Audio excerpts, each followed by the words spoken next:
could stay like this, forever following you.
Good morning and welcome to SEN Stream.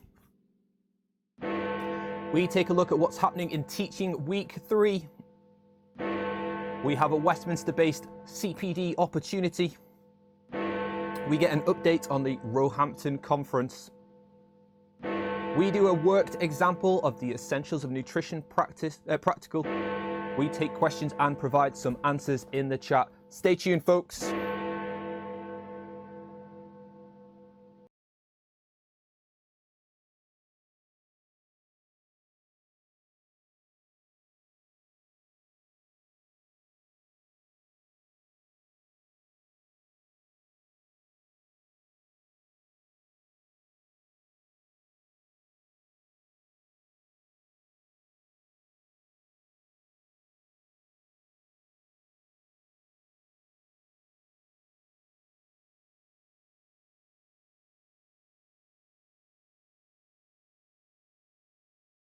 Guys, good morning.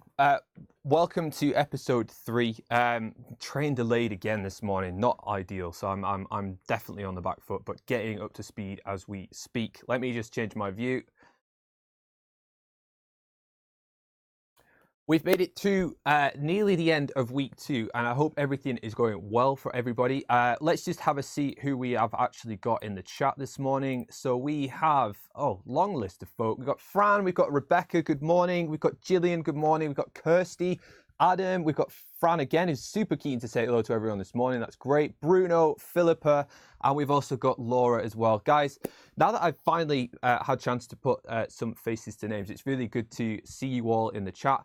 That's to say that's not to say that I wasn't pleased to see you last week, but yeah, it's nicer that I know who everybody is. I've shook your hand and said hello type thing. So, please load up your questions in the chat if anyone's got any burning questions that they are struggling with. I'm getting a few notices here. Oh no, okay. Just not sure how well the stream is running today is what I would say. So if there's any feedback that you guys can give as to whether it's running okay, if it looks smooth or if it sounds a bit weird, then please do let me know. Kate has just joined us as well. Good morning. Great to see you and have you in the chat.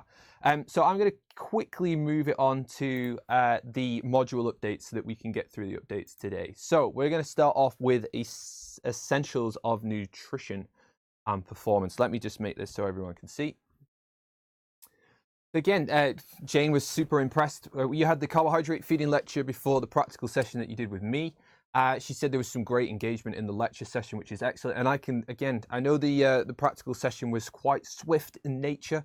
It's an ambitious practical that I get you guys to do within that sort of hour and 20 minutes. So, but I think you did well. I think you rose to the challenge. I think having a look at those materials ahead of the session really set some of you up. And for those of you that just needed a little bit of catch up, just remember how important that is before you come into the session. So great engagement. We're actually going to, towards the end of the stream today, we're going to work through some of the data that you guys have submitted so we can kind of close the loop a little bit, have a look at the Excel sheet, and actually have a look at how you might go about actually analyzing some of that data. Next week, your lecture will focus on fats and proteins, and there's a little bit of prior reading that Jane has asked you guys to do as well.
Hello.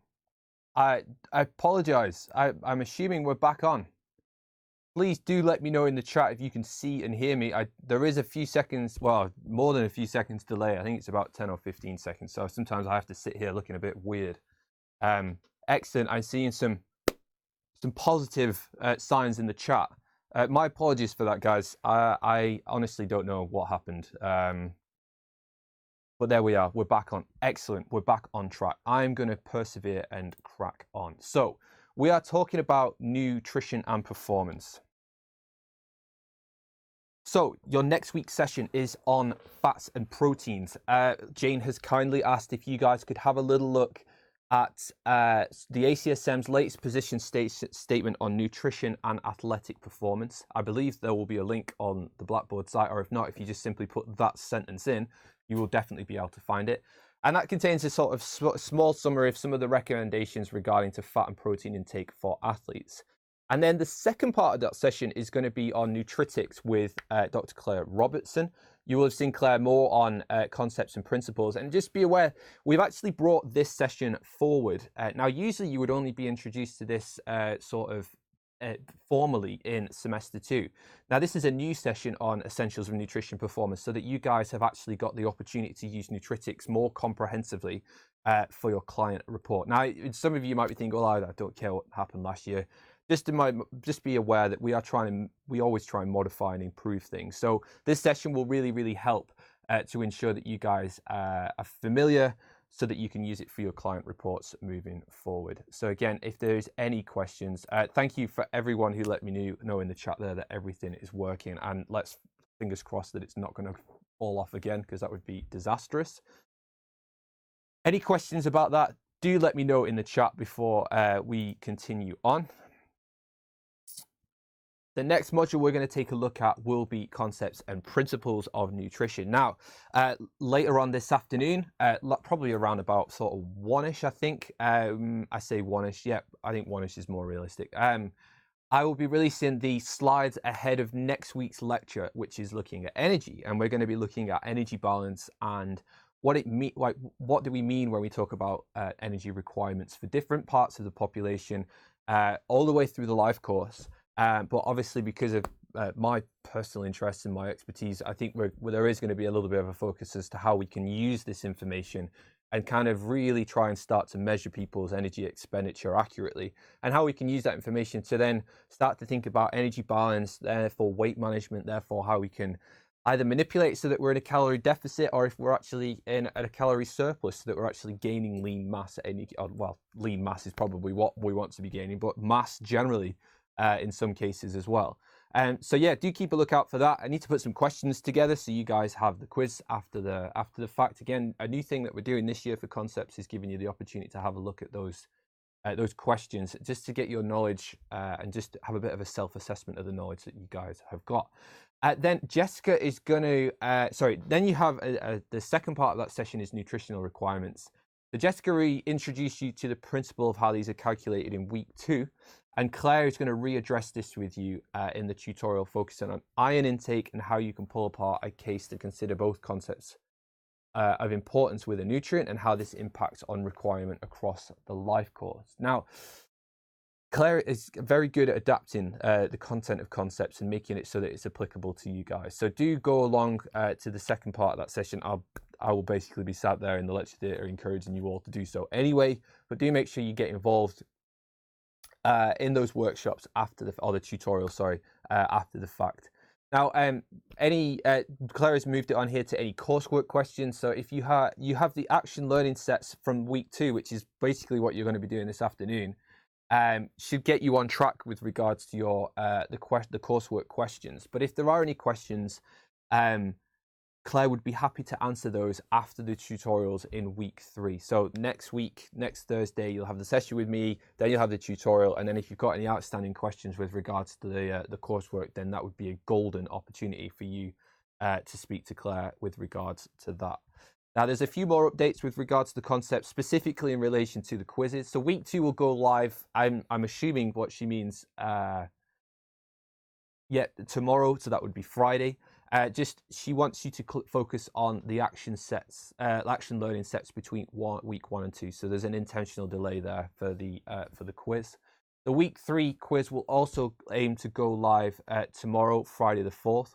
That's an interesting idea because that means I have to do that by tomorrow. So keep an eye on that. Lots of commitments going on at the moment, so I'm trying to keep up with everything as well. But the slides will be going up, and as such, we'll try and get the quizzes up as soon as possible as well. So yeah, keep an eye out on the Blackboard announcements. They'll probably come directly from me. It doesn't need to come from Claire. And again, if there's any queries, so obviously the quizzes are there for your own self-assessment and to kind of for you to internally assess, do you think where you are supposed to be? So Claire is happy to talk through any results of the quizzes or any of the questions where you might have struggled a little bit. So do raise that with her. And also, yeah, just any member of staff, if you have a chat with them, if you happen to be with them, say, oh, well, I did this and I wasn't quite sure if it was right or not. So yeah, just approach the staff, especially Claire on this module, and make sure you guys are all happy before you move on. Okay, we're going to head over to the chat just to see if there's been any questions. So new stuff will appear here. So if you do have a question that comes up, then do let me know. Again, apologize. Thank you to Kirsty, Katie, Adam, Gillian, Laura, Philippa for all saying yes. Laura, a special thank you because you included a smiley face as well. Because yeah, I'm on the ragged edge trying to get it to work this morning. But there we are. But if there are any questions with regards to nutrition, performance, and concepts and principles, now would be your time, or just generally as a whole, what's going on, then yeah, please do get in touch within the chat and we can see anything that comes up from there. So, okay, I've not been inundated with questions. If anything comes in the next sort of 10-15 seconds, then I will definitely I will come back to it and make sure that the question gets answered. But other than that, I will start getting ready with the next slide that we can move on with the updates. Okay, let's move it on then. So on to research methods. So in research methods for health sciences, one, you're going to be moving into this block of data analysis. This is really key for you guys, and I can't emphasize it enough that being able to handle data, being able to understand what that data set means and characterize a response, or to look at a variable that you've measured that's trying to ascertain as to whether your intervention or whether a particular practice of a certain set of athletes is working. It's going to be a numerical output that you're going to be using to do that. And it's really important that therefore you get on top of your analysis to be able to do that as well. So for some of you, and it'd be really interesting actually in the chat, if you could let me know if you have done some statistical analysis before, maybe even just a little couple of sentences about exactly how you've used it. So I know some of you have done an undergraduate in sport and exercise science or sports nutrition or whatever it would be. And some of you will have done a more generic science undergraduate as well, of which you will definitely have done some form of statistical analysis in that. Some of you have come from completely different backgrounds. So you might have been in a professional workplace where you've had to look at the sales figures for a particular company, or projections are always another good one. So again, try and think more broadly about how you might have analyzed data and how you've done some form of statistical analysis before. And for those guys that are going, I've generally stayed way away from any form of calculation since GCSE level. That's fine. We just need to have the conversation to find out who knows what, that we then know who might need a little bit more support moving forward. So let me know in the chat, how have you used information and data moving forward? Let's move across there now. So I believe any new stuff that comes in from this point on should come up here. I don't know why it doesn't show me historical stuff, which is kind of annoying. While we're there though, Bruno has asked a question here. And I think what I'll do is I'll leave the chat up, it doesn't matter. You guys can see the chat. It's just useful to be able to see anything that comes in. So whilst I'm answering this question, please do let me know what is your experience of statistical analysis in the past, so we can all get a bit of a handle on that. So Bruno's come in and said, studying metabolism for performance, do we need to know all the biochemistry behind it? The question I would pose to you here, Bruno, is to know means, what do you mean to understand it, or do you mean to memorize it? For example, that I don't think anyone on the course is going to expect you to remember the 10 stages of glycolysis, for example. But what we would want you to appreciate is what are the biochemical underpinnings of energy production, for example. So yes, in some ways, a fairly comprehensive understanding about oxidative phosphorylation and the TCA cycle and the electron transport chain, which fundamentally underpins oxidative metabolism of fats and carbohydrates predominantly, yeah, you would want to be in a good place to be able to understand that. At the same time, I'm not expecting you to remember every single step, all the enzymes involved, how many.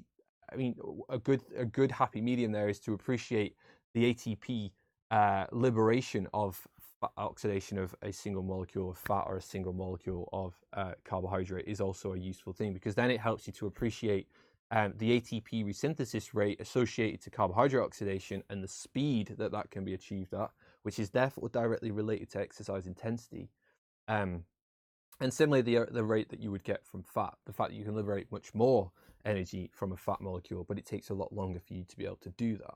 So that's the kind of rhetoric that I'm kind of thinking about there when it comes to that. Now, I can see lots of messages coming in on the chat, but they ain't coming up on your screen. So let me just bring it over here. I've done that classic thing. If I pop this up here, we have a little bit of a zoom in. Disaster. Let's just leave it like this. There we go. We've got Teddy's Research Methods for Health Sciences 1 looking down upon the chat to ensure that, you know, as mere minions, we are adhering to his requests for the module. So here we go. Bruno, I like stats. As Melinda Gates said, we live in the era of data. You either program or get programmed. The question is, Bruno, did you use Google to get that quote? Is what I would throw out there. But yes, very true. Tech question, are those students with Macs still having issues? Investing in a tablet? I want advice as which way to go, iOS or Windows. Philippa, if you are investing in anything, I would go for a Windows laptop, because then you've got the best of both worlds. You might get a Surface, but I have absolutely no idea as to whether you can install SPSS on a device like that. So I would go Windows, whatever the latest edition is, but a laptop. It will save you a lot of faffing around, because the whole university is based on Windows. Kirsty, I've always been struggling with statistics, mostly due to fear of the maths, but I understand the principles. Excellent. No statistician needs to be a mathematician. You just need to have, a basic understanding of how to handle numbers.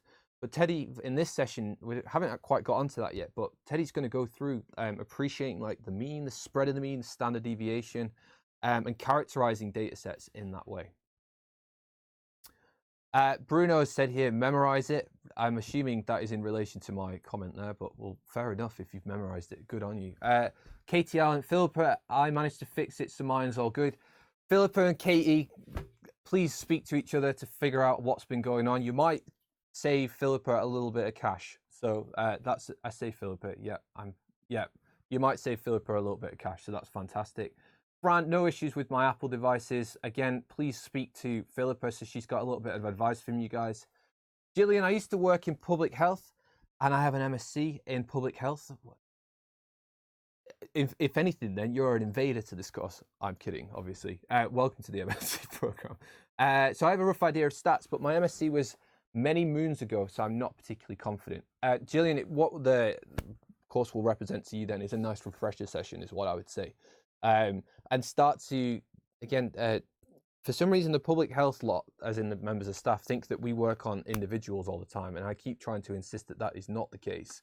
We use smaller populations of well-characterized individuals to try and look at whether an intervention has worked. So that kind of population base will suit you in really good stead, but please don't think we're doing a bunch of case studies on people, because that is not what our field is all about. It can apply in a case study setting, but it doesn't necessarily mean that's what all of our research is based on, because we're not necessarily interested in the acute responses of an individual. We're interested in the acute responses of groups of people, and therefore how can we generalize those findings across more athletes as we move forward, get a better picture of what's going on. Philippa, had to do a market research and marketing role like research like Katie. I have a mental block on maths. We will remove the block with the module, fingers crossed. Philippa, perfect, thanks. It was related to the metabolism question. Yeah, don't need to memorize it, but having an appreciation, at least being aware of the fact that there are biochemical principles that underpin those processes, and be able to have an intelligent conversation about them. So if I approached you and said, well, which of the energy systems has the highest ATP resynthesis rate for supporting high intensity activity, I'd want to be able to have an informed conversation with you about that. But don't stress, you know, you're in week 2. You've got a lot of learning to do. So if you're sat there thinking, well, I've not got a Scooby, then have a look at some of the readings that Jane's pointing you in the direction of. And again, you know, you're reading for your MSc essentially. So don't be afraid to go off on a tangent and go and find some of the resources yourself and have a look. That's what an MSc is all about, is becoming independent and thinking about exactly where your gaps in knowledge are and how you can go about filling them in. So there were a bit of a range of responses there, which is absolutely fine. It's typical of what we get on the course as well. What I want you guys to just remember is that all your tutors, all the members of staff, all the academics across the university, they're not just opening up SPSS or Minitab or R or whatever and just running through like a robotic execution of exactly what analysis they want to do. There's a degree of playing that needs to occur with your data set to kind of get a bit of a feel for, well, you know, what is the spread of my data? Is it skewed? Is it normally distributed? Is it not normally distributed? There needs to be a little bit of exploration there of your data sets to actually start to appreciate what it is you've got. So don't be thinking that, you know, I'm going to go back to my office, I'm just going to whip a data set out, smash out the stats, and I'm done. I'd probably be able to get to that point a little bit faster because I've been doing it for a little while, and Claire can get there even quicker than I can because she specializes in that. So, so don't feel like you don't feel like that everyone is, you know, on this different plane. It's definitely not the case. Some of my close friends back at home work in the MRC statistical units. That they spend their entire days looking at data sets in this way before they move forward with confidence that they have an assessment methodology that is actually appropriate for their data set. And that's what we're just trying to do. We're trying to make you aware of how you can understand your data and what it means, and then trying to make you aware of the different analysis pathways that you could take in order to start appreciating that data set, and as to then start make comparisons between different groups or sets of data, different parameters, different interventions, different cohorts of individuals, so that you can move forward with confidence. And I would say you're going to do sessions with Teddy. You're going to run through it, and you're going to have the opportunity to run through some of this process. But the reality of the matter is that you're being made aware of these processes in the lecture sessions. But it's then up to you to go ahead and start using them. And it's the frequency of which you use those techniques at, which is really going to set you on a good stead. So when you come out of that first session, you don't just go, well, I know how to do my descriptive stats now because I did it once with Teddy under a lot of guidance. What your mentality should be is that I've now been made aware of how to do descriptive statistics on a given data set. Now I'm going to go and see if I can go and generate some of my own data sets and run through it a good few times so that I know how to do it myself. And I understand exactly what the process is moving forwards, because that's how you're going to put yourself in a best position when you get towards running your dissertation topic and actually undertaking your analysis yourself. So that would be my advice to you here. Now, back to the updates. Thank you very much for sharing that, by the way. It was super helpful and informative to just let us know. Miguel's joined the forum as well. Miguel, welcome to the stream. Please do get involved. And if there's any questions, please just post them in the chat. So make sure you've got something with SPSS on. If you don't have a laptop, if you don't have access to SPSS, just be aware that I don't know if anyone has seen them, but there is big banks of laptops that you can actually hire for the day. I think it's 24-hour loans, or you can do it for a half day or whatever. You just need your student card, log into the station, and then you can get a laptop to bring to the session with you. Now, there's one on the ground floor. If you come in through the turnstiles, and there's like the little social seating area just in front of you to the right, go all the way to the back of there and you'll see a laptop stand. I've borrowed one. Staff can borrow them in the summer. We can't borrow them during the semester because it's for you guys. But yeah, grab one out of there if you don't have anything that's appropriate or you don't have confidence with. If you have downloaded SPSS, there is the renewal code on Blackboard. You need to use that so you've got the license. So please do bring a laptop in. If you don't have one of your own with the stuff on, borrow one from the university, or sit closely to a friend who does, is what I would say there. Now, I've mentioned some techniques there that Teddy's going to cover, but what are they? So there's, again, emphasizing the reading lists here that are available on Blackboard. But there's some of the types of things that you're going to be looking at. So types of variables, so are they categorical, are they continuous? How do we understand what type of data it is that we've got? Then you're going to look at descriptive statistics. So how can you characterize a group of numbers For example, you have 100 people and you've measured their height, their weight, and you've calculated their BMI. So what is the average weight? What is the average height? What's the mode? What's the median? What's the spread of that data? Stuff like that. So frequency distribution as well. So looking at, do you have this normally distributed data set whereby you have some people who are sort of small, shortish, and then you get towards the median, the mean height where most people fit, and then you get progressively taller and taller people until you get people who are on the upper end of being tall. So a normal distribution is that nice bell-shaped curve, which hopefully Teddy will talk to you about. But do you actually have a population with two peaks, or do you have a skewed peak where you actually have a population of people that's really tall, or really short, or is it absolutely smack in the middle? So that would be frequency distribution. And then the basic concepts of symmetric and non-symmetric distributions, I've basically just talked about that with skewedness. The measures of central tendency, so mean, median, and mode, and then a measure of variation, which would be your range. The smallest and tallest, the interquartile ranges, the 25th percent and the 75th percent, what kind of numbers are you getting? And the standard deviation of your data set as well. So those are all topics that you're going to touch upon in that first session next week. I haven't seen any more, sorry, I've just absolutely rattled through that. I haven't seen any more questions come through on the chat. I am keeping a close eye on it. But if you do have any questions, then please do ping them in straight away. So moving on to, I believe, practitioner skills for sports nutritionists. Just some small updates from Sanjoy here. Again, his module, very hands-on, very discussion-based, and very practical. It means that you don't have to sit there listening to someone talk for the entire time. There's going to be... he's going to touch on three key things. Understanding the process of undertaking a needs analysis for a sport. Now, I was talking to an undergrad student about this, but we had this chat about a needs analysis and understanding what are the requirements of the sport itself. Then undertake a full needs analysis on a given sport or deliver a sport and deliver a group presentation. And then identify the components of client needs analysis and the consultation process. So, again, practitioner skills is a very hands-on, involved module.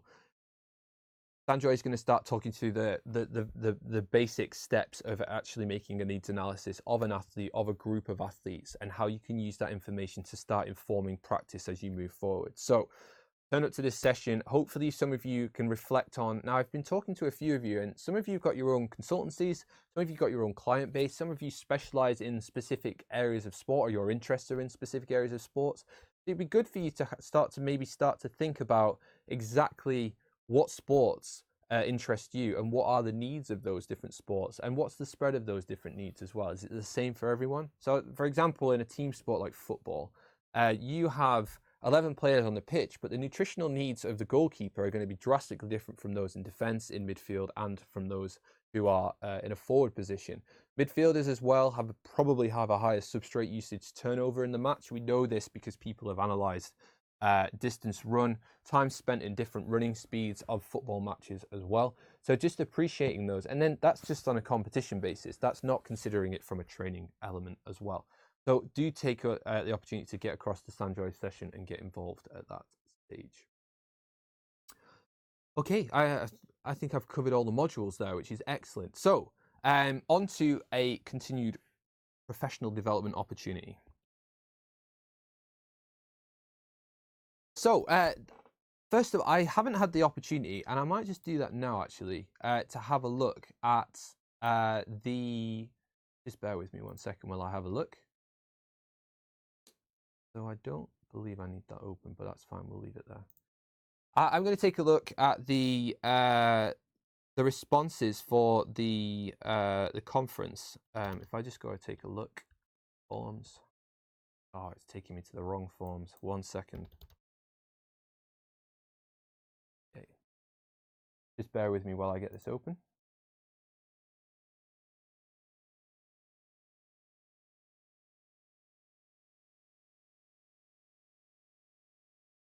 Excellent. Okay, so I can see we have 13 responses for... Let me just have a look at the individual response. Yeah, we have 13 responses, and I'm pretty certain of all those 13 people that have responded, everyone said yes. Fantastic.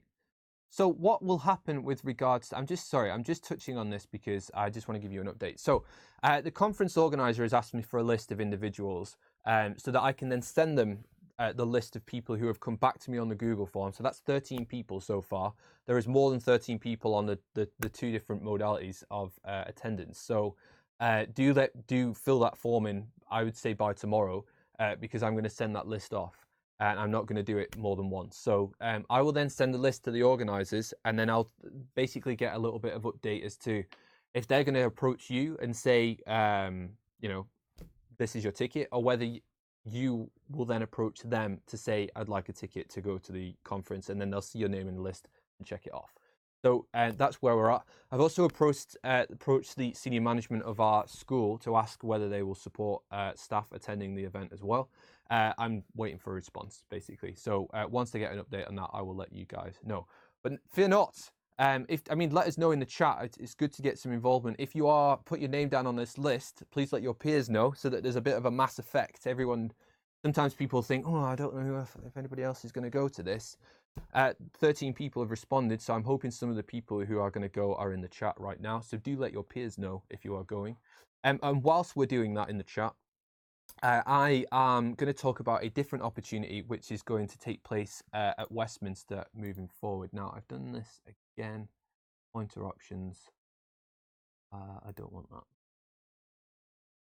I'm having a disaster this morning. Let's go back. So we have an event taking place at Westminster on the 16th, I believe, of October. And I've just opened that up now. So let's go across and have a look. Here we go.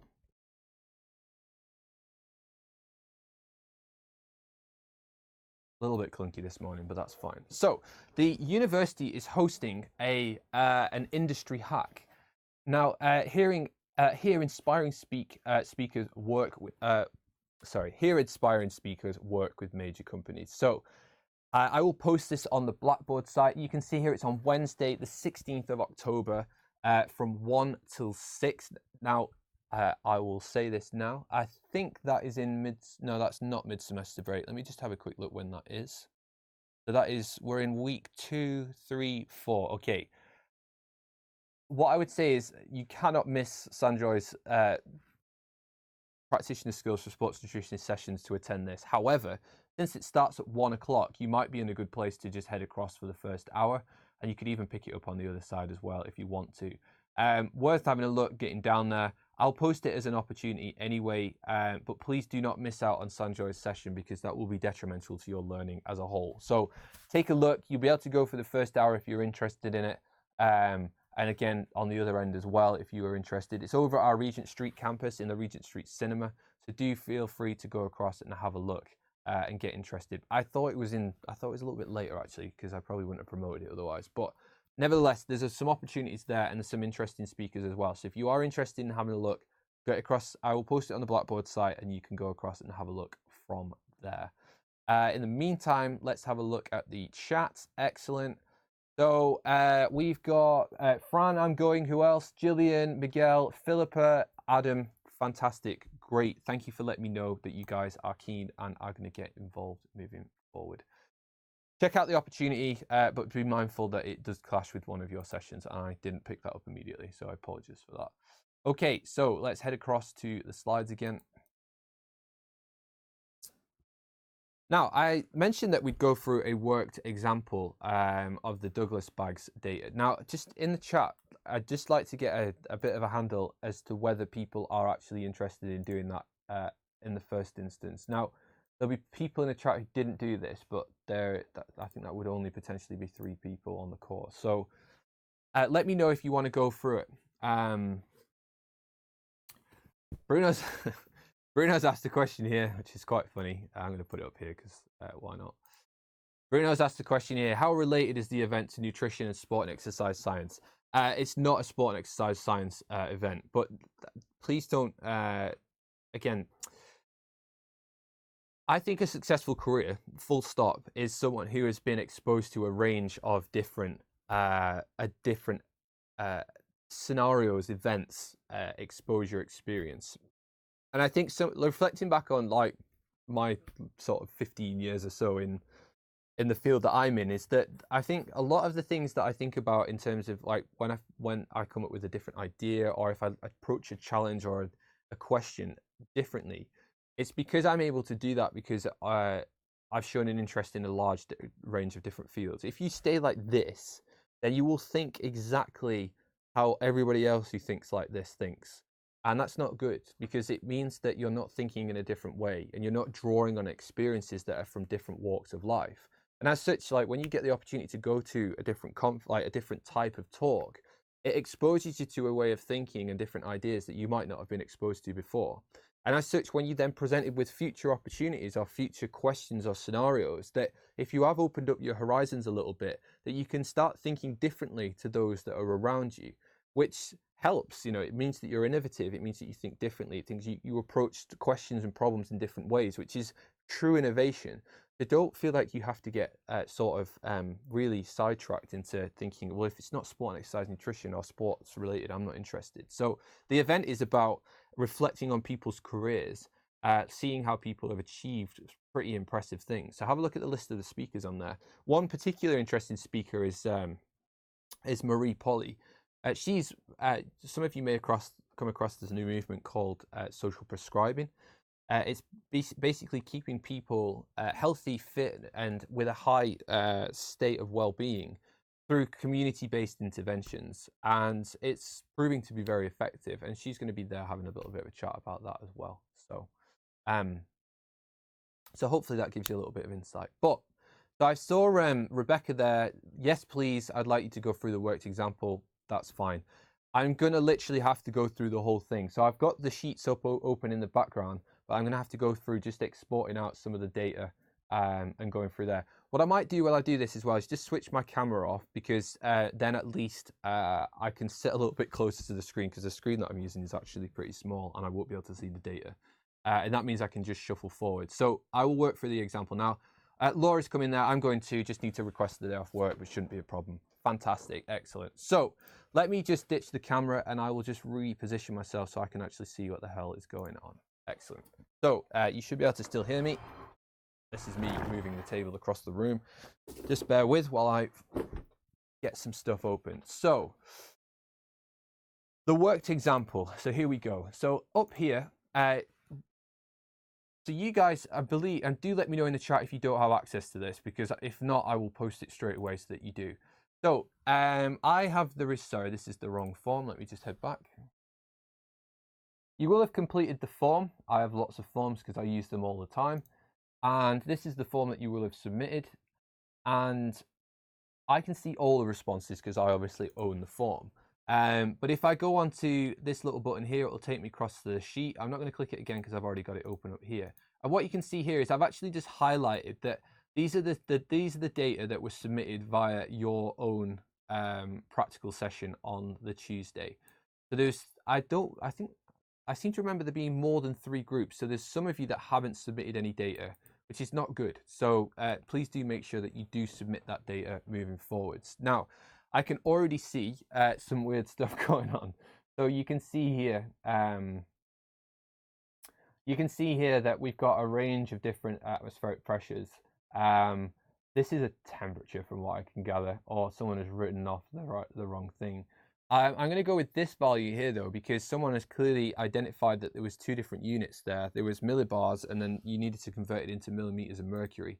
Do be mindful of that moving forwards. Then we got the humidity at 57. We got male, height, weight, then the RPMs that they worked at, the weight on the bike, therefore, and then we've got some heart rate responses, which is excellent. Then we've got some O2 content, CO2 content, corrected bag volume, etc., etc. So I asked you a question there and I can't remember what it was, but I'll just keep an eye on the chat before we move forwards. So what I need to do now is head across to the Blackboard site, just sign in, and let's just have a quick look. So I'll find the right module, which will be helpful. In the right year would be even better. Here we go. So we're looking for essentials of nutrition and performance. Just bear with. There it is. And if we head down to our, where is it now? Study materials. Then we've got carbohydrate and performance. Then we've got the extra slides, carbohydrate performance slides. But then we've got this metabolism lab document here. Just downloaded, so let's open it up.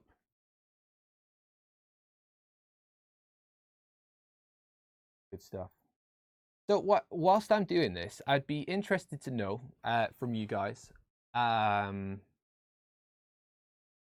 Okay, so the question is coming here from Laura. I submit the data on the form, but how do I submit it to the sheet? It's done automatically. That's the benefit of doing the forms and the sheets. They're linked together. And if I just have a quick look on here, then there should be a link. Yeah, so this link here, if I click on it, it will take you to the sheet.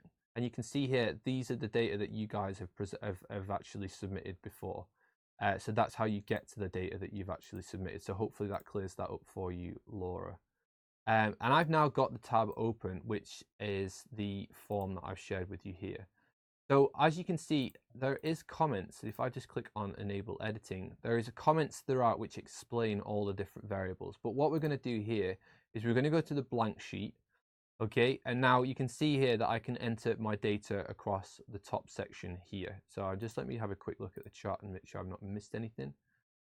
Excellent. Okay, so subject references, it can just be, for me, it's going to be example. Now, temperature. So what I'm going to do is just split my screen so I can see both the sheet and why can I not see the other bit? Here we go. So here we go. So what we need first is some atmospheric data. So the lab temperature for most people there, we're going to go for 22.4. Excellent. Okay, here we go. 22.4. Perfect. Weight. So what we need to do is make a bit of an assumption about which which data set's going to be the best. I'm not sure is the short answer, but I'm going to go with this one as an example, and we'll work with what we've got. So we have, we've also got the humidity. We can stick that in there now, 57. We have the pressure. Sorry, this is not letting me shuffle across, which is kind of annoying. 977, so 977. That would help if it would actually go in. Perfect. Now we need some data on our subject's weight. I can see some people are just opening up the form in the background here, which is excellent. So thank you for following along the example. You will be able to see my cursor moving through as well, so feel free to get involved. So we've got 69.5 for the participant's weight. And we also have 178 for the height. Excellent. Now we've got the date, which we know was the 1st of the 10th, 19, and the time of day. Let's just go for 6. It doesn't really matter, but for the purposes of accuracy, we're good to go. Now, the stage time is I'm just going to kind of politely ignore that at the moment, and I'll come back to it. But what we do have is we have a range of bags. But what we do know is that we collected 2 bags. So we're going to call them bags 1 and 2 for the time being. But I am going to come back to that in a second and probably change them.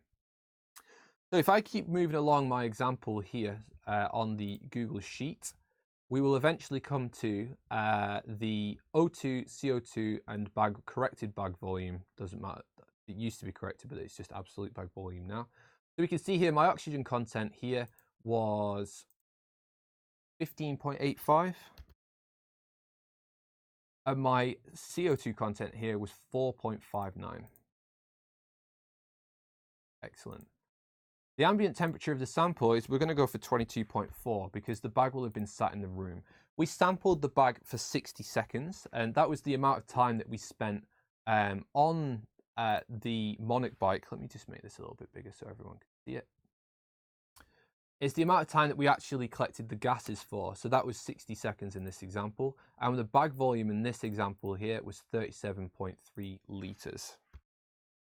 Excellent. So when I put those values in, we suddenly get all the calculations on the right-hand side here have actually come through. Now, some of these we're not going to talk about on the purposes of the stream today, but I do give you a little bit of a rundown as to what is happening here and how we're trying to standardize the gases a little bit so that we can make some sense of them.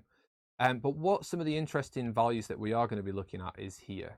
and we're going to talk through this. Now, I'm only going to talk through this one example because if I did it all, then you won't do it yourselves. And I'm very keen for you to make sure that you put in some of the data yourselves. So first of all, we've got a respiratory exchange ratio here of 0.87. So in the chat, quiz question, what is the human physiological ranges of RERs for people exercising in a submaximal condition? And I'm going to open the chat up and see who answers the question first. I feel like I need a countdown clock as part of the stream here. Let's see what I actually look like when I switch the cat. Look at massive head. Goodness me. But let's see who can answer the question. What are the physiological ranges of submaximal exercise to calculate substrate usage for in human being? And I did touch on this at the end of the session, but granted, you will have had a long day at this point. Now, the chat isn't being flooded with answers, but I'm going to wait and see what comes in.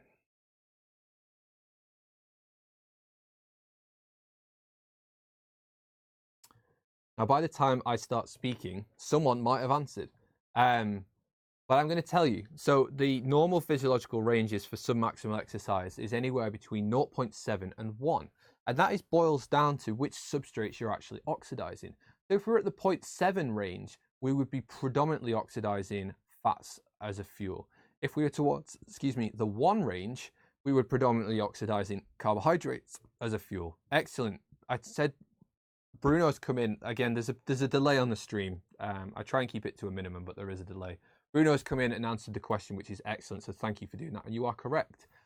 So if we were towards the 1 end of the scale, then we're oxidizing predominantly carbohydrates. But here we're somewhere halfway between the two, more or less exactly halfway between the two, which is giving us an insight into the fact that it's very rare that we ever oxidize one or the other when we're doing submaximal exercise. It's usually a blend. Now, some people think about fat oxidation and carbohydrate oxidation like a switch. That's not correct. It's more like a dimmer switch, whereby you can never really achieve the full or lower end. The chat is slow. Well, that's interesting insight. Thanks for letting me know, Bruno. But it's more like a dimmer switch where you're utilizing both at any given time, but it's just the contribution of what you're utilizing is going to be different. So if we actually have a look at that, we can look at the energy expenditure in terms of kilojoules per minute. We can also look at the VO2 component here as well. The VO2, so if you've heard of the values of VO2 max, this is obviously not maximal exercise, but we are looking at the amount of oxygen that we're utilizing in order to oxidize substrates. And this is in milliliters per kilogram per minute. We've got 32.6, which I don't know what the VO2 max is of this individual. I don't even know who this individual is, which is probably for the best. But we know that that's, commensurate with submaximal exercise. But unless we measured their VO2 max, we wouldn't exactly know what percentage that would be. We could look at their energy expenditure, so how many kilojoules per minute are they expending at this exercise intensity? And now we've got some more interesting and more usable data coming out. We can see here that for that minute of exercise, this individual oxidized 1.54 grams of carbohydrate in the minute. Similarly, they also oxidized 0.49 grams per minute during that bout of exercise. And if we were to look at those in terms of a percentage of total energy expenditure, then around about 42% of that minute's worth of energy was oxidized as fat, and around 58.2 was oxidized as carbohydrates. And you can see there that's kind of borne out of our RER score.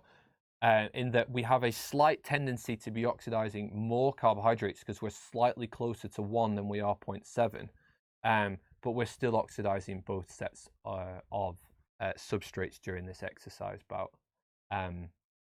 Now, I said I'd come back to this. The stage time here essentially refers to how long an individual was exercising for. So we know that our participant was actually exercising at this exercise intensity for around about 5 minutes. So if I was to put this in at 5, if we just go back to our stage related data over here, we can see here energy utilized during the stage. And we can see here that 227.96 kilojoules of energy. kilojoules of fat used during the stage, and kilojoules of carbohydrate used during the stage. Because what we can do is whilst we've measured 1 minute at the end of the 5-minute bout, we can also then generalize a little bit and say, well, if we were to exercise at the same exercise or the same fixed intensity for 5 minutes, what would our energy expenditure look like? And that's what we've come to there. Now, what I want you guys, long story short, that is how you use the form, and it doesn't get any more complicated than that. Now let me just shuffle back in so I can talk to you guys. Here we go.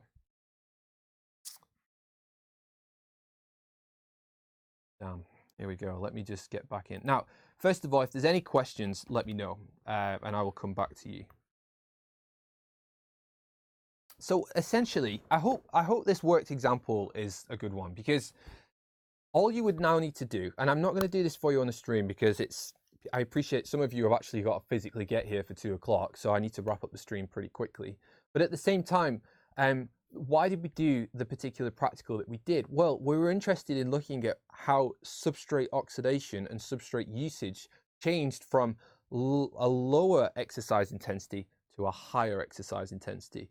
So what I would do with this particular data set now is go back into the Google Sheet, get the second stage of exercise, and put the data essentially down this section into the next row along. And what that would then allow me to do is compare the 2 variables, because they'd be sat on top of each other. You'd have bag 1 at the top and you'd have bag 2 underneath it. And it would do the exact same calculations on the exact same date on each of the bags that you've collected, and allow you to actually compare the substrate usage that your participant used during the 2 collections of exercise that you did. Does that make sense? So hopefully that worked example just gets you to that point where you're confident that you can extract the data out of the Google Sheet, you can move it into this pre-calculated sort of analysis sheet that I've given you here, and you can start to make sense of how you actually utilize the sheet to understand substrate usage during exercise. Now, the whole point of this was to look at the impact that high intensity exercise or higher exercise intensity has on substrate usage. Now, Bruno's just come in here and suggested that we talk about something else, which for some of you is going to be a thing, and I'm more than happy to talk about this. So some of you will get RER values that are greater than 1. Now, when you think about that from a substrate usage perspective, what we're talking about there is if you get an RER value that is greater than 1, what that means is you're producing more carbon dioxide than you are consuming in oxygen. How can that possibly be? Because the oxygen molecule that is attached to, well, the oxygen that you breathe in is converted into carbon dioxide once the substrate oxidation has occurred. So how are you producing more CO2 when the origin of that O2 in the CO2 is actually from the breath? It would seem impossible to do that. And from a substrate usage perspective, it is impossible to do that. And that's why the normal physiological ranges of respiratory exchange ratio is between 0.7 and 1. So to get an RER greater than 1, we must be producing carbon dioxide from non-oxidative sources, which means we're producing CO2, but not from the oxygen that we've breathed in. How can that be possible? Now, you will find that most of you will see your RER values, if they are greater than 1, they will likely be in the second bout of exercise. It boils down to how we're resynthesizing ATP for energy use within the muscle. So we know that carbohydrate, when we oxidize it, can be done in incomplete fashion, which is anaerobic, and we also know that it can be oxidized in a complete fashion through oxidate phosphorylation, which means that it goes through the Krebs cycle or the TCA cycle all the way to our electron transport chain, and therefore powers our ATPase in order to get more ATP synthesized. And that would be the complete oxidation of a carbohydrate molecule. Now, in the instances where the complete oxidation of carbohydrate cannot supply ATP at a rate fast enough, suddenly then we've got a problem where we're trying to maintain an exercise intensity that requires lots of ATP to be turned over, but it's not being met by carbohydrate metabolism anymore. So what's our option? Well, we can actually liberate and resynthesize more ATP if we didn't include the oxygen component to it. So we literally just went through the glycogen through glycolysis. Glycolysis doesn't require oxygen, and it liberates a small amount of ATP, but it does it very quickly. So whilst you've got ATP resynthesis through your oxidate phosphorylation of carbohydrates, we're now in the position where we need to have additional ATP production and therefore usage to meet the demands of the exercise during high intensity exercise. And that comes from glycolysis. Now, glycolysis is the incomplete breakdown of glucose. And alongside the production of ATP, we also get the accumulation of hydrogen ions. And it's the hydrogen ions which are then resulting in the acidosis of your blood, because an accumulation of hydrogen ions is a reduction of pH. That's what the pH scale is about, is the frequency of hydrogen ions within a substrate.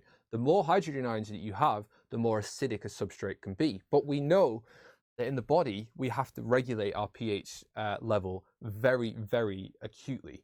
So there's not much leeway in terms of allowing your blood pH to drop very far, because it causes all sorts of problems from a physiology perspective.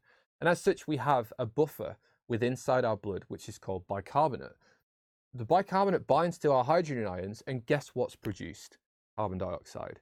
So what we've got there is energy production, or the liberation of energy, but from non-oxidative sources, which means that you've got the incomplete breakdown of glucose from glycogen stores or from your bloodstream, which is then liberating some energy, but it's also creating hydrogen ions and lactate on the other side of that as well. And it's that accumulation of hydrogen ions which causes the buffering of those through bicarbonate. And once a hydrogen ion is bound to bicarbonate, you get the release of CO2. And that CO2 is then driving up the CO2 component in your breath, which means that you get an RER value greater than 1. And what that then means is that we cannot say with any certainty at those higher exercise intensities about anything to do with your substrate usage, because the measurement becomes invalid, because we can't say with any certainty that we know where those carbon dioxide molecules have come from. I've told you the physiological mechanism for how they've got there and what explains their presence there, but I can't differentiate within my CO2 gas analyzer as to which ones have come from the room and which ones have come from our bicarbonate. So when we think about think about how you might use substrate utilization as a measurement within a research project, you would need to make sure that your exercise is in a submaximal state, because as soon as you start getting them into exercise intensities whereby you're starting to having to utilize glycolysis as an energy system, then you're starting to produce CO2 from non-oxidative sources, which invalidates your CO2 which invalidates your substrate usage measures. So for any of you that get values on your sheet which have got an RER value of greater than 1, it will give you a value. This sheet is set up to just do some maths for you. It doesn't differentiate. But what I would say is that as soon as you get an RER value of 1 or greater, you can't say with any certainty that that is actually representative of the substrate usage that you are measuring. Anything that's lower than 1 or even 0.99, you can be fairly confident that you know what is going on there, that you know that the O2 component and the CO2 component are coming from oxidative phosphorylation, so the oxidation of fats and carbohydrates. But the second you go over that, they become invalid and you can't use them. I faced this problem during my PhD, actually, that one of my participants, he was definitely exercising in a submaximal way, but I don't know what was going on with the breath by breath unit that I had.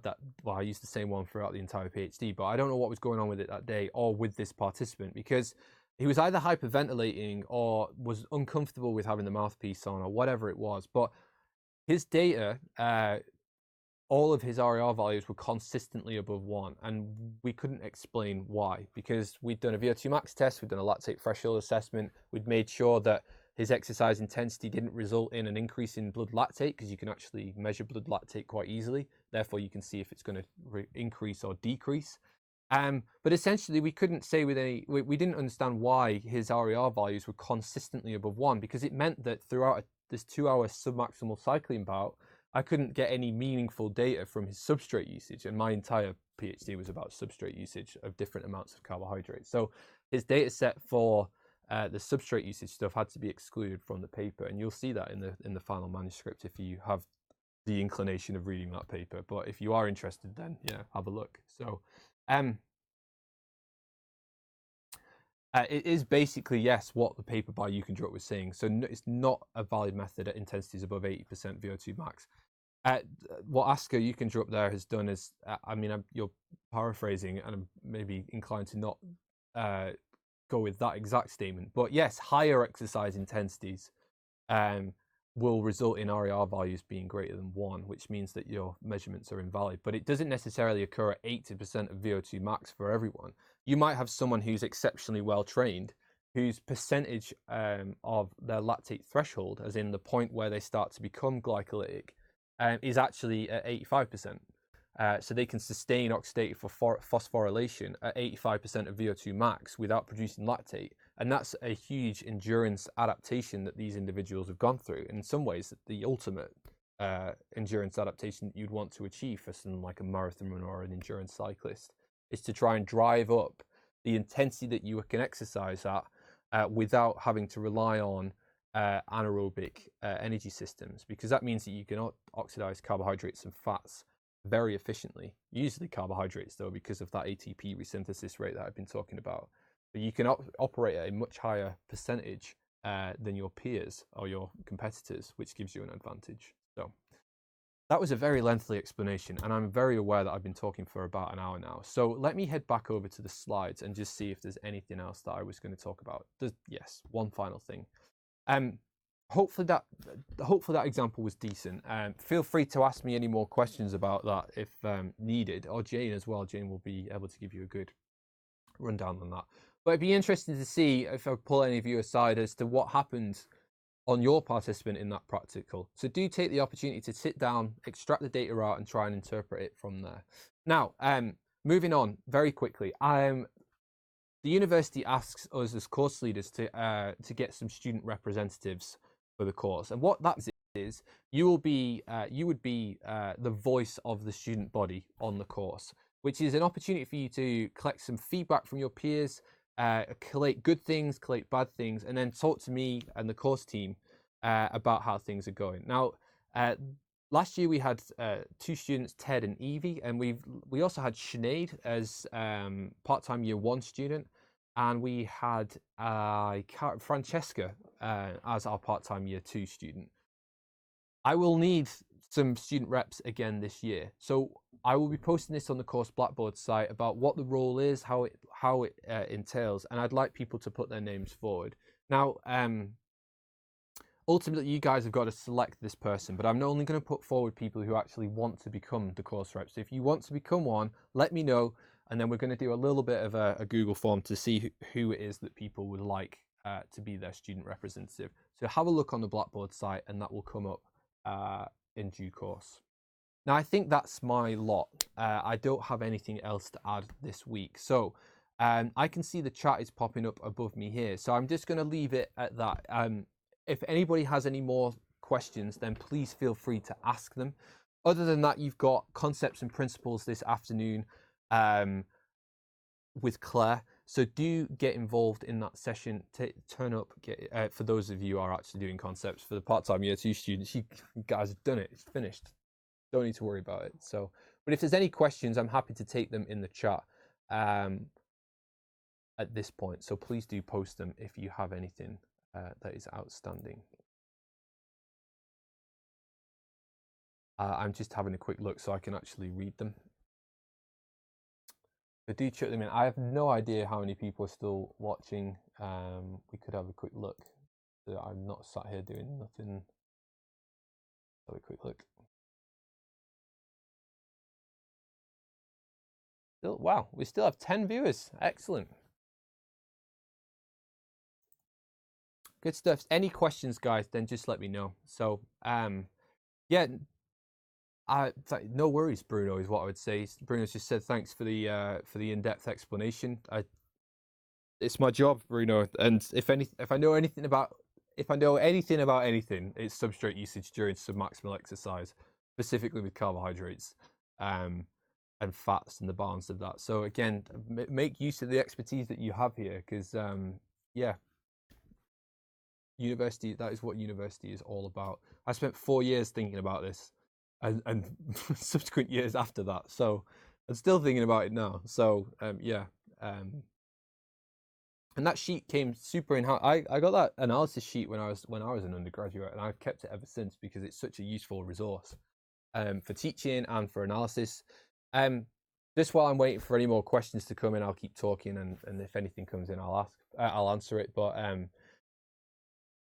we tend to use metabolic carts these days. So we've got the breath by breath gas analysis machines, whereby it's continuously sampling CO2 and O2. You guys collect it over a minute. And Douglas bags are gold standard, you know. They're the best way of doing it. They have the least amount of error, and they're well established type thing. But a metabolic cart will do that after every 4 breaths or so. You get a bit more of a live appreciation for exactly what is going on substrate usage wise. And also it digitalizes it, so you don't have to fill in a spreadsheet. You can analyze it after the fact and stuff like that. So it's actually really helpful. And you'll get the opportunity to use some of our metabolic carts in nutrition performance and also in assessment of health and fitness in semester 2. But the Douglas bags really help to break it down into its individual components. So the volume of the bag, the CO2, the O2, the amount of time that you've sampled for, taking into account the breaths and stuff like that. What do I think about metabolic carts? I think they're fantastic pieces of kits, but just bear in mind that the ones that we have in the lab are somewhere between 25 and 30,000 pounds each, and we have 3 of them. So yeah, they're really nice to have. They're good as long as you keep on top of their maintenance. The portable ones, the only portable one I've ever had the opportunity to use was an Oxycon one. They don't make the Oxycon machine anymore, but I have also seen that Cortex, they do some form of portable metallizer. So the Cortex one, not the Cortex one, the what's it called now? The one that I just said. The portable one that I've had opportunity to use was actually pretty bulky, but this was, whoa, what are we thinking now? This was, yeah, 8 years ago or so now. It came with like a vest. You had a receiver and a transmitter, and integrated into one of those was the gas analysis unit. And then you had the battery pack on the back, and then the tubes that came over with the breath by breath sensor, which is like a turbine, and then the sensor that comes out. And you could run with it. Very, very cumbersome, them. I don't know how svelte they are now. You also had to be within 4 meters of the person at any given moment in time as well. So if you did want someone to run, you would have to be on a vehicle with a laptop. So that's a car or that's a bike with, that's very stable, that's not going to jump around everywhere to receive the data. If you wanted it live, that is. It also had a capture card inside it, like a little SD card, which allowed you to record the data and then download it after the fact. Yeah, fair enough. Good question, Stephanie. A metabolic cart is simply a digitized version of a Douglas bag. So you will see in the labs next time you're in, have a look next to one of the treadmills. You'll see a trolley that's probably as tall as you are, with a screen on it, and it will have 2 units on the top. And essentially, it just you would put a mask on the participant's face, and it would have a turbine on it, which would look at the amount of the volume of air that the person's breathing.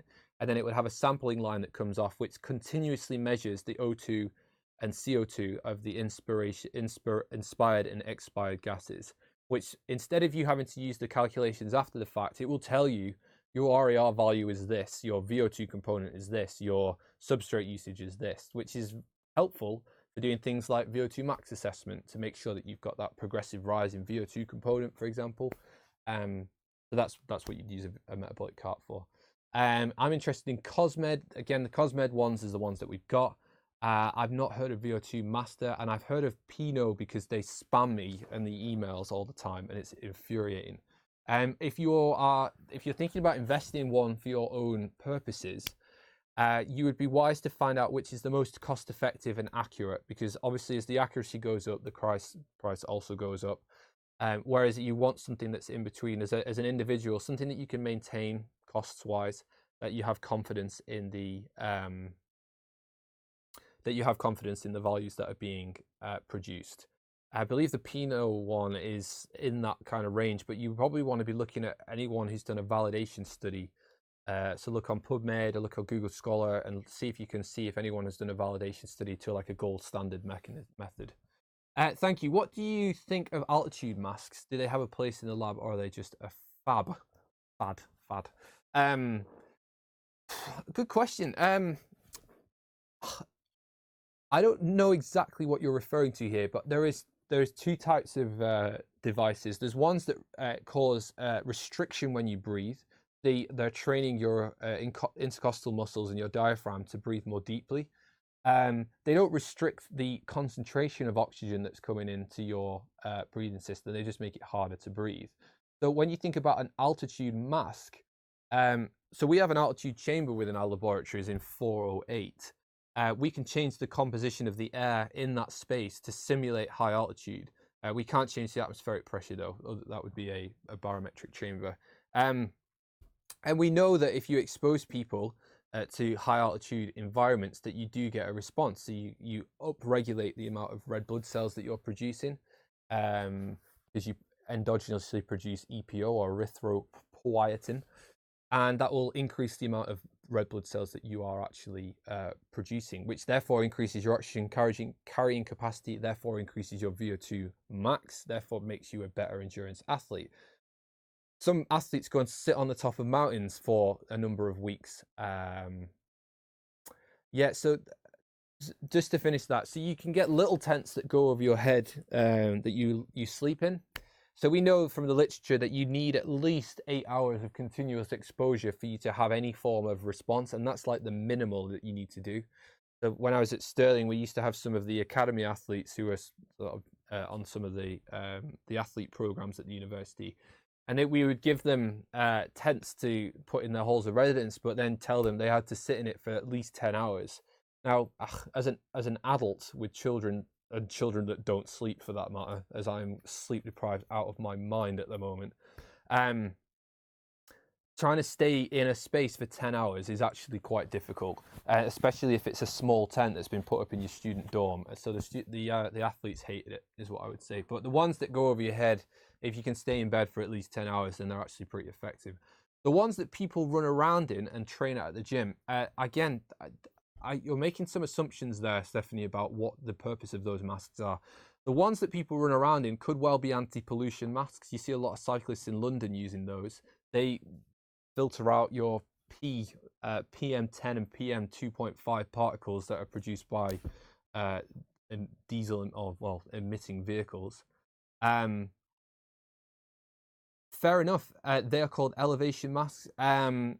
I've personally not come across them, but again, as any sport and exercise physiologist, nutritionist, whatever, I would say have a look in the literature, because someone will have done a dose response type study, I suspect, and actually measured whether some of these parameters that I'm discussing have actually increased as a result. And this is the thing, this is where being able to navigate the findings of studies is actually quite important, because whilst people bring products to market, they will make claims about those products, and whether they're actually making a physiological change or not is for us to make that decision about that. So we would design a study in X number of people, where the variables that we're utilizing could be EPO concentration, red blood cell count at the start of the bout. We then put an exposure type intervention together, and then a placebo or a control condition, and we'd actually try to measure the change in those things. And so I would say to you, I don't necessarily have a personal opinion on that, but if I wanted to have one, I would probably go out to the literature and start to have a look at what studies have been done looking at restricted breathing or altitude masks or whatever it is. And again, like I said, we need to make a differentiation there as to whether it's restricting breathing therefore making it more difficult to breathe, or whether it is actually changing the oxygen component of the breath that you are doing. I would probably assume it's the former rather than the latter. So yeah, I've kind of copped out of that one in a sort of politician-esque fashion, but I take quite a basic view on training, adaptation, training responses. Ultimately, you can improve your running abilities simply by running more. And I think if more people ran more, they would run faster and for longer and have a greater performance. But it's for the people who are time restricted, that may want to try and increase or enhance the training dose that they are getting. My response to that is simply to increase the intensity of the exercise that you are undertaking, and therefore you will have a you will more than likely have a better physiological response to that training bout than you would do by putting a mask on your face. Would it be possible to do a validating study on these new mobile metabolic carts as a research project? If we had one, Bruno, then yes. If you can get your hands on one, yes. But we can't purchase one for the purpose of that, because we wouldn't necessarily have the capital budget to purchase a 10, 15, 20,000 pound machine, particularly considering we've already got some in the lab. But you could validate them, and there needs to be a nutritional element there, so you might provide a nutritional challenge and see whether there is the ability to detect that. So for example, you exercise someone for an hour at a submaximal exercise intensity. You measured their substrate usage every 15 minutes throughout that hour, with both methodologies, so one with the cart and one with the mobile device. And then you provide them with a glucose challenge, which we would know would drive up your RAR value. So if you gave someone 60 grams an hour, for example, or 90 grams an hour, that's going to predispose you to oxidizing carbs, and therefore you should be able to detect a change in RAR with the two different modalities. So yeah, there's a possibility. There's more interesting questions out there, Bruno. If I'm honest, validation studies are really boring. So let's try and change the world a bit rather than validating what's already out there. So, okay, guys. I'm going to wrap it up because I've been talking for a long time now, and I've got some other stuff that I need to do. So hopefully the stream was good today. If you're watching after the fact, congratulations, because it's way more difficult to do that after the fact than it is during live. Enjoy your session with concepts this afternoon. Keep an eye out for a course level announcements coming out in the next few days regarding the Roehampton training course, the student reps, and stuff like that. So thank you very much for listening today. It's been a long one today. This is probably the longest stream I've ever done. But thank you so much for your engagement on the chat. That's what it's all about. That's why we're here. And yes, take it easy. We'll be doing the same time, 11 o'clock next Thursday. Make sure you subscribe to the channel. Make sure you like the video if you enjoyed it today. And leave comments if you have any feedback for things that have been discussed today. But other than that, thanks very much for watching, and take it easy and have a great weekend after the concepts this afternoon. Take it easy, guys. See you later.